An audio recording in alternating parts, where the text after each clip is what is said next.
Top quality और consistent performance के लिए सिर्फ सिल्वर पंप नाम याद रखना। જૂનાગઢની વાત કરું, જ્યાં 2 દિવસથી અસહ્ય ગરમી અને બફારા વચ્ચે વરસાદ વરસ્યો છે। માળિયા હાટીડામાં ધમાકેદાર વરસાદની એન્ટ્રી જોવા મળી। અહીંના ગળોદર, આંબેચા અને અવાણિયા સહિતના ગામોમાં વરસાદ વરસ્યો છે। ખેડૂતોને મગફળીના પાક માટે વરસાદની જરૂર હતી। વરસાદના વિરામ વચ્ચે હવે પાક પણ સુકાવા લાગ્યો હતો, ત્યારે વરસાદ થતાં ખેડૂતોમાં ખુશીનો માહોલ ફરી છવાઈ ગયો છે।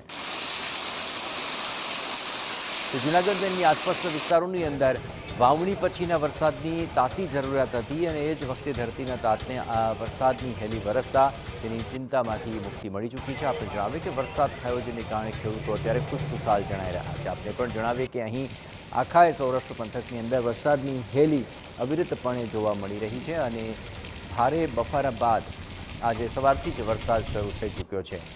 જ્યાં માળિયા હાટીનાની અંદર ધમાકેદાર વરસાદની એન્ટ્રી થઈ। મુખ્ય બજારોની અંદર પણ વરસાદ બાદ પાણી વહેતા થયા।